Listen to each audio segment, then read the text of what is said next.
안녕하세요. 자, 오늘 이번 시간에는 우리 엄청 중요한 결산을 한번 해보도록 하겠습니다.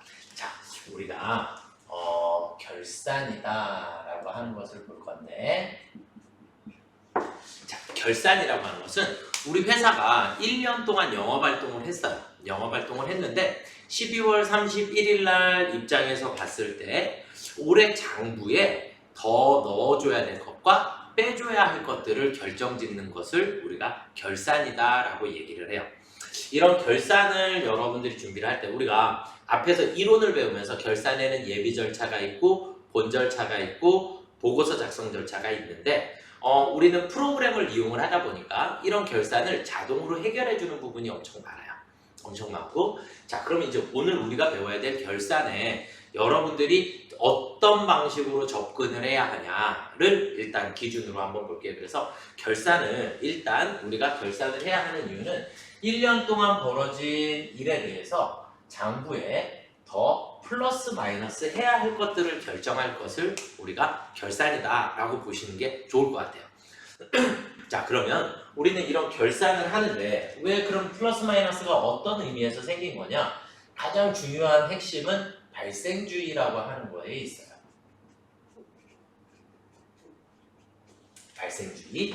발생주의에서 이제 비롯이 되는데, 이런 발생주의라고 하는 것은 뭐냐면 회계는 올해의 것만, 올해에 발생한 것만 올해의 장부에다가 넣어야지 되고, 만약에 올해 어떤 거래를 했는데 그 효과가 내년으로 넘어가는 게 있다라고 하면 그 부분은 제외를 시켜야 한다. 그래서 단기분만 수익이나 비용으로 처리를 해야 하는 부분을 우리가 발생주의다라고 얘기를 해요.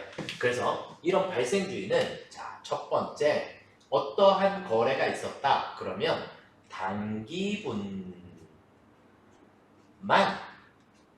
수익 또는 비용으로 처리해야 한다. 이런 개념이시고요. 또 한 가지의 개념은 단기분은 수익 또는 비용이어야 한다. 이런 개념이세요. 그래서 단기분만 수익 또는 비용, 단기분은 수익 또는 비용. 이게 무슨 말이냐? 이 차이밖에 없는데. 그래서 자, 보면 단기분만 수익 비용이어야 한다라는 의미는 우리가 이미 앞에서 돈 거래를 했어요. 돈 거래를 했다. 돈 거래를 했는데 그 돈을 내년도 것까지 미리 지급하거나 내년도 것까지 미리 받은 경우예요. 그러면 올해 이만큼 받아놨다라고 했는데 그 중에 내년도 분이 있으면 내년도 거는 빼주셔야지 된다. 이런 개념을 얘기를 하는 거고요. 단기분은 수익 또는 비용이어야 한다. 이 얘기는 올해에 단기에 돈 거래를 하지 않았다. 그러니까 내가 예를 들어서 월세를 줬어야지 되는데 월세를 아직 지급하지 못한 경우, 그래도 올해의 월세는 발생을 해야 하는 거니까 미지급이다라고 하는 부분이 생기게 돼요. 그래서 이런 부분, 단기분에 해당하는 수익이나 비용은 내 장부에 플러스해서 기록을 해야 한다라는 개념이세요. 이해가 되시나요? 그래서 이 부분을 한 단계를 더 나가게 되면 이제 첫 번째 우리가 수동결산의 첫 번째인데 손익의 이연과 예상이라는 걸 하게 돼요.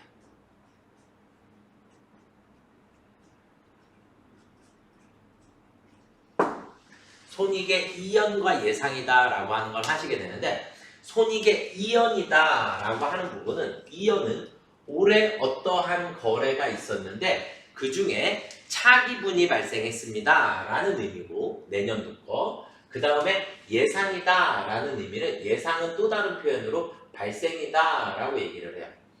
얘는 앞선 거래가 없었던 부분이다, 이렇게 보시면 돼요. 그래서 이연에 대해 해당하는 게 단기분만 수익 비용이어야 한다. 단기분은 수익 비용이어야 한다는 우리가 발생에 해당한다. 이렇게 보시는 게 맞을 것 같아요. 그래서 이 부분은 이제 하나씩 설명을 드리기로 하겠고, 교재의 참고 부분은 79페이지를 참고로 해주시면 되겠고, 우선 우리는 결산을 프로그램을 사용하다 보니까 수동결산이라는 게 있고 또 자동결산이라는 게 있어요. 그래서 수동결산은 우리가 일반 전표에 붕괴를 직접 입력을 해주셔야지 되는 것을 우리가 수동결산이라 하고, 그 다음에 자동결산이다라고 하는 건 매년 해야 되는 일이기 때문에 컴퓨터가 기본적으로 자동으로 처리를 해줄 수 있는 부분이에요. 그래서 수동결산과 자동결산으로 나눠져 있고, 그런 수동결산의 이제 첫 번째가 손익의 이연과 예상이다라고 하는 부분이고 엄청 중요해요. 그래서 정확하게 잘 이해를 하셨으면 좋겠고요. 이 손익의 이연과 예상에 등장하는 계정 과목은 4가지가 나와요. 여기에는 첫 번째 선급 비용이다라고 하는 게 나오고요. 선급 비용, 그리고 우리는 선수 수익이다라고 하는 게 있고요. 자, 여기를 또 이만큼을 잘라볼게요. 이렇게 잘라보시면 그 다음에 미수 수익이다라고 하는 계정 과목이 있고, 그리고 마지막에 미지급 비용이다라고 하는 계정 과목이 나오게 돼요. 이렇게 4가지는 지금 현재는 자기 자리인데 변이 바뀔 수도 있어요. 성급 선수는 변이 바뀔 수도 있어요. 그래서 이건 잠시 후에 제가 설명을 드리기로 하겠고, 우리는 어떠한 돈 거래를 했는데 그게 내년도까지 영향을 미치는 것을 우리는 이연이다 그랬으니까, 이연에서는 내년도 것까지 거래를 했으니까 먼저 지급한 것과 먼저 받은 것들이 있을 수 있더라. 결국 이연이다 라는 표현은 차기분에 대한 처리를 해주셔야 한다 라고 보시면 돼요. 이 차기분을 다른 표현으로 우리가 미경과된 게 있다. 아직 기간이 미경과분 기간이 아직 남아있는 것들이 있더라 라고 보시면 되겠고, 미수수익 미지급 비용은 미수는 아직 못 받은 거, 미지급은 아직 못 지급한 거. 그러니까 올해 줬어야 되거나 받았어야 되는데 아직 돈 거래를 하지 않은 상태예요. 이걸 우리는 예상이다 라고 얘기를 하고, 혹은 우리가 발생이다 라는 표현을 쓸 거예요. 그럼 결국 얘네들은 무슨 분에 해당한다? 단기분에 해당하게 돼요. 단기분, 올해 거에 해당하게 된다. 이걸 우리는 또 다른 표현으로 기간 경과분입니다 라는 표현을 써요. 한쪽 변에 계정 과목만 썼기 때문에 반대쪽 변에는 선급 비용은 짝꿍이 당연히 비용이 오게 될 거고, 선수 수익은 짝꿍이 당연히 수익이 오게 될 거예요. 미수 수익은 짝꿍이 당연히 수익이 오게 될 거고, 미지급 비용은 짝꿍이 비용이 오도록 되어 있습니다. 요만큼을 일단 이해를 조금 하셔야 되는데, 자, 이제 지금서부터 예문을 가지고 설명을 조금 드려볼게요. 예문을 가지고 설명을 조금 드려볼 테니까 이해를 하셔야 돼요. 자, 우리는 첫 번째에, 자, 예를 들어서 우리는 짝대기를 이만큼을 보냈고, 자, 5월 1일 날 우리가 우리 회사에 자동차에 대해서, 우리 회사에서 쓰는 화물차가 있는데 자동차 보험료를 냈어요. 자동차 보험료를 내게 됐는데, 이런 보험료는 1년분을 한꺼번에 내도록 되어 있거든요. 자동차 보험은 1년치를 한꺼번에 내. 그러다 보니까 5월 1일 날 자동차 보험료를 냈어요. 언제 것까지 냈냐? 내년 4월 30일 것까지를 보험료를 납부를 하게 됐어요. 그러면 우리는 중간에 12월 31일이라고 하는 결산은 언제 하는 거다? 12월 31일 날 결산일이에요. 그래서 장부를 마감하는 날인데 12월 31일 날 입장에서 생각해보면 우리는 보험료를 얼마를 냈든 5, 6, 7, 8, 9, 10, 11, 12 이렇게 8개월분만 단기에 뭐가 되어야 하냐면 보험료가 돼야 해요. 보험료. 그리고 내년도 1, 2, 3, 4월 달까지 4개월분은 우리가 뭐라고 처리해야 되냐면 선급 비용이다, 미리 지급한 비용입니다 라고 처리를 하는 거예요. 이해가 되셨나요? 자, 그런데 우리는 5월 1일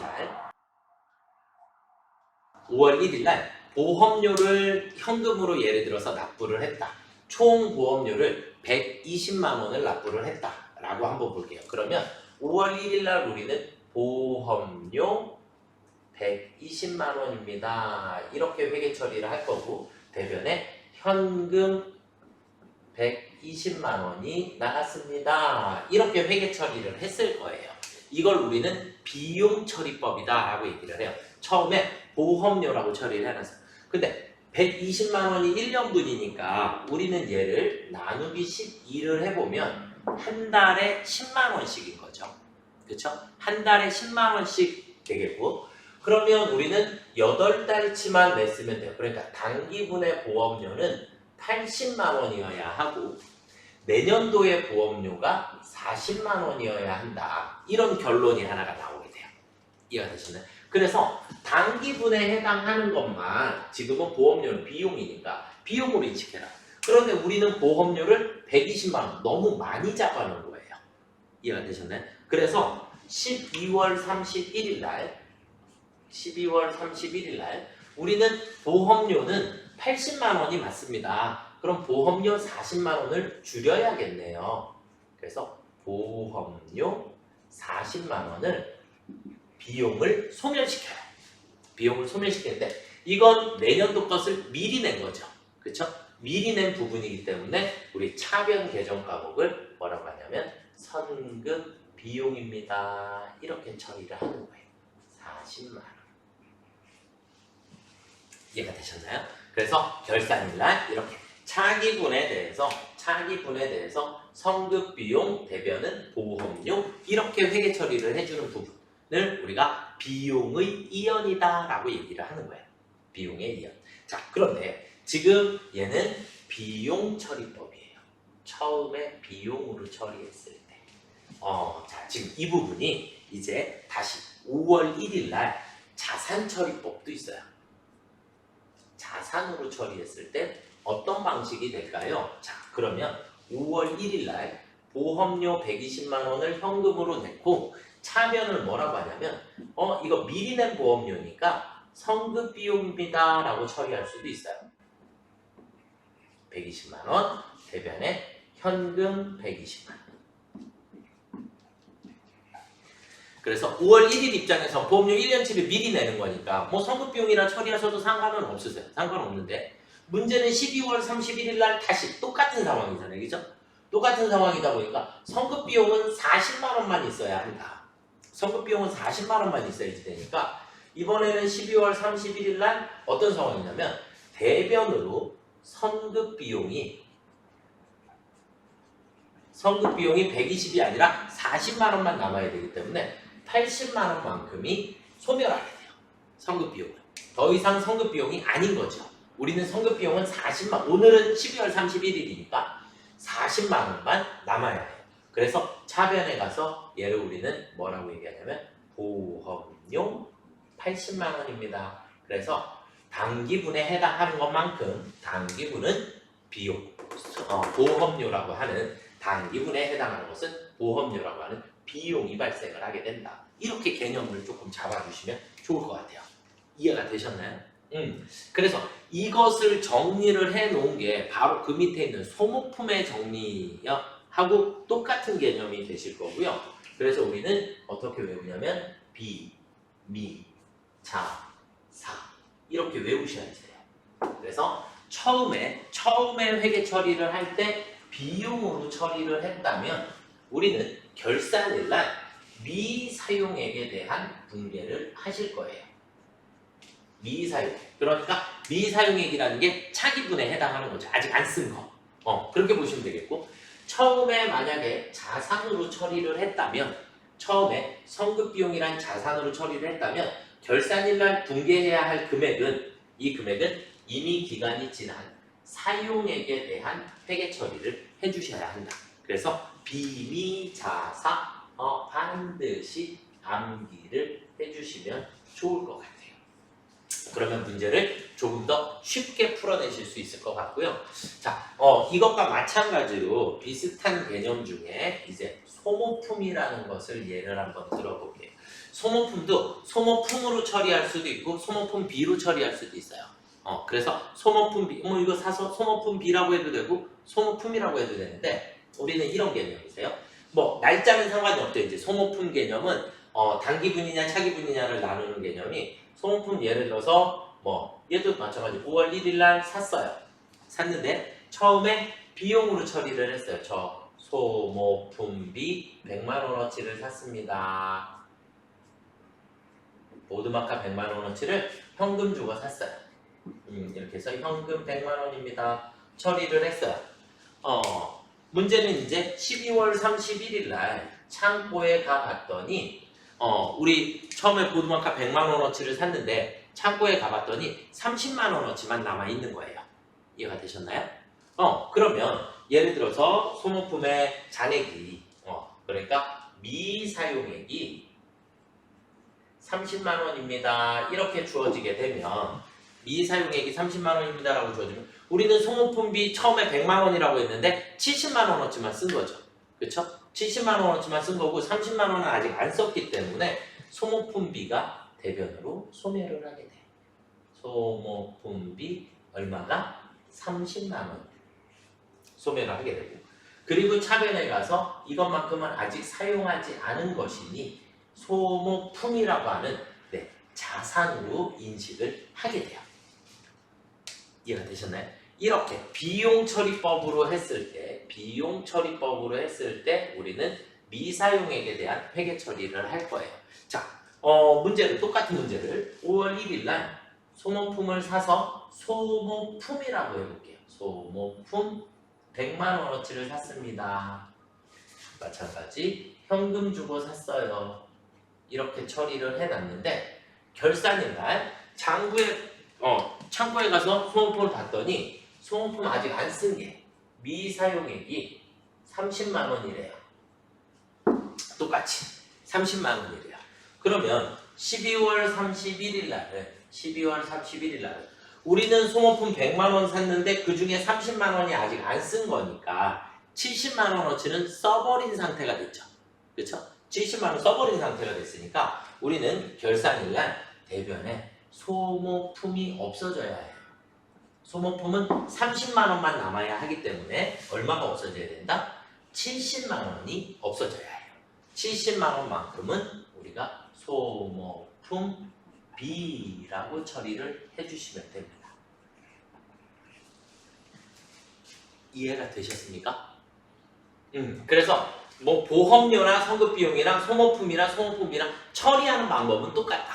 단지 사용한 것, 쓴 것을 회계 처리할 거냐 아니면 사용하지 않은 부분을 회계 처리할 거냐 여기에서 이제 성급만 나오는 게 아니라 선수도 나올 수 있고 미수도 나올 수 있고 미지급도 나올 수 있는데 이 부분은 이제 문제를 풀면서 우리가 화면에서 설명을 조금 드려보도록 하겠습니다. 그래서 결산의 첫 번째는 손익의 이연과 예상, 두 번째 이렇게 소모품에 대한 정리가 필요하고요. 소모품의 회계 처리가 필요하고 자, 그 다음에 이제 우리가 세 번째로 하셔야 될 것. 자, 일단은 넘버링은 두 번째로 할게요. 자, 두 번째로 해야 할 결산일날 아주 중요한 일이 뭐냐면 자산 부채에 대한 평가예요. 평가라고 하는 것은 뭐냐면 우리 앞에서 단기 매매 증권 배웠죠. 단기 매매 증권. 처음에 100만 원어치 샀는데 결산일날 가봤더니 얘의 가치가 150만 원으로 뛰었어. 그럼 우리는 50만 원만큼의 평가 이익이라고 하는 걸 설정을 해야 되겠죠. 그렇죠?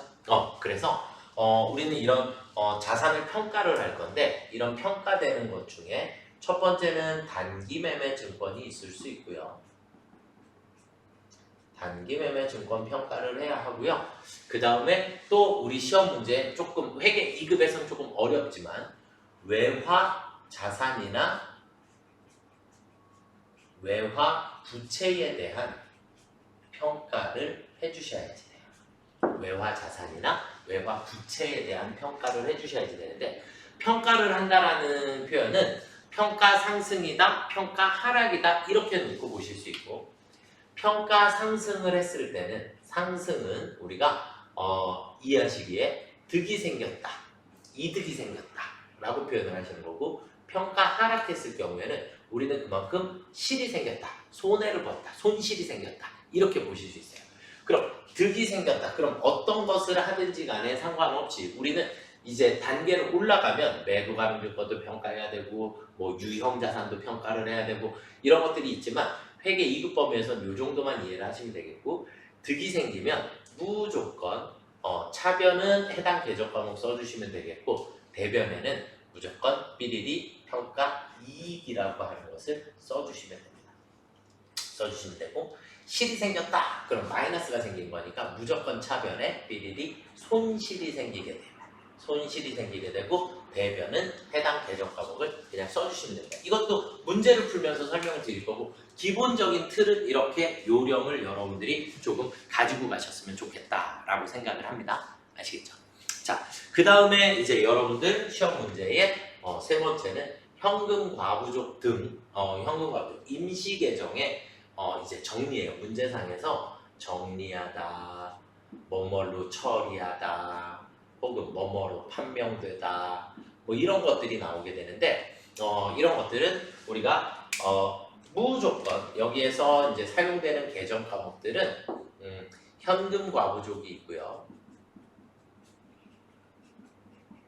그리고 가지급금이라는 계정 과목이 있을 수 있고, 그리고 가수금도 있을 수 있고, 그리고 인출금이라는 계정 과목도 나오게 돼요. 뭐 이런 것들에 대해서 문제상에서 뭐뭐로 처리하시오, 뭐뭐로 판명되었습니다, 혹은 뭐 원인을 찾을 수 없습니다, 이렇게 되면 이 정리하다, 처리하다, 판명되다 얘네들 계정 과목은 시산표상에 잔액이 차변이든 대변이든 있을 건데 무조건 반대쪽으로 사라집니다. 무조건 반대쪽으로 사라진다. 이렇게 개념을 조금 잡으시면 문제가 조금 쉽게 풀어지실 거예요. 아시겠죠? 나머지는 문제를 풀면서 하나씩 이 경우의 수들을 설명을 계속 해 드리도록 하겠습니다. 그렇게 해서 정리하다, 처리하다, 판명되다 이렇게 나오면 무조건 반대쪽으로 없애주시면 되고, 지금 있는 계정 과목들은 모두 다 임시 계정들이에요. 무슨 계정? 임시 계정. 임시 계정이니까 결산일날 남아있으면 안 되는 계정 과목들이에요. 그래서 무조건 다 소멸을 해주셔야지 되는 부분이 되겠고, 자, 그 다음은 이제 네 번째, 장기 차입금의 유동성 대책. 이건 뭐냐면 저희가 차입금이 있어요. 차입금이 있어요. 은행에서 대출을 받은 게 있어. 5년 만기로. 그러면 5년 있다 갚아야지 되니까 처음에 대출을 받았을 때 장기 차입금이라고 해놨어요. 그런데 시간이 지나다 보니까 이제 4년이 지났어. 그럼 이제 내년에 갚아야 되죠. 그러다 보니까 장기 차입금은 비유동 부채에 해당하기 때문에 얘를 계속 비유동 부채에다 놔두면 안 되고 이제 내년에 갚아야 되니까 유동 부채로 바꿔주셔야지 돼요. 이해가 되시나요? 그래서 더 이상 장기 차입금은 장기 차입금이 아닙니다. 그래서 차변에 장기 차입금이 없어지게 되고요. 장기 차입금이 없어지게 되고 대변에 유동성 장기 부채다라고 하는 게 생기게 됩니다. 여기서 중요한 건 시험 문제에 출제가 되면 장기 차입금 반드시 거래처 입력해 주셔야 하고요. 유동성 장기 부채도 내가 갚아야 하는 거기 때문에 거래처를 반드시 표기를 해 주셔야 합니다. 회계 2급에서 나오는 범위의 결산, 수동결산 문제들은 이 정도 이해하시면 되겠고, 이 부분은 우리가 선수, 미수, 미지급 이 경우의 수들도 또 있으니까 이건 실기에서 제가 설명을 조금 드려보도록 하겠고요. 자, 그 다음에 이제 우리가 아셔야지 되는 게 자동결산인데, 자동결산이라고 하는 건데, 이 자동결산은 매년 해야 할 일들이에요. 매년 해야 할 일들이고, 그래서 컴퓨터가 자동으로 분계를 다 해줄 수 있는 부분들이에요. 그래서 컴퓨터가 자동으로 해줄 거니까 여러분들은 숫자만 정확하게 입력을 해주시면 됩니다. 이것도 화면에서 제가 설명을 드릴 거고요. 여기에 해당하는 건 일단 대손이라는 게 있고요. 대손, 그 다음에 감가상각이 자동으로 회계 처리를 해줄 거고요. 그리고 퇴직급여 충당부채,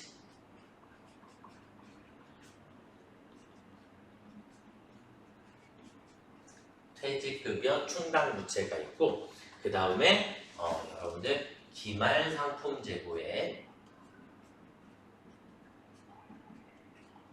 기말 상품 재고액에 대한 정리도 해주셔야 되고 그리고 마지막 소득세에 대한 회계 처리도 해주셔야 되는데 이렇게 5가지가 있어요. 이 5가지는 우리가 결산자료 입력이라고 하는 우리가 수동결산은 일반 점표에다 여기까지는 다 일반 점표에다 있었는데 자동결산은 결산자료 입력이라고 하는 곳에 결산자료 입력이라는 곳에 숫자만 잘 넣어주시면 돼요. 대신에 다 끝나고 나면 컴퓨터가 붕괴를 해줘야 하기 때문에 반드시 전표 추가라고 하는 것을 눌러주시면 됩니다. 전표 추가를 눌러주시면 여러분들이 처리를 해주실 수 있다라고 보시면 될 것 같아요.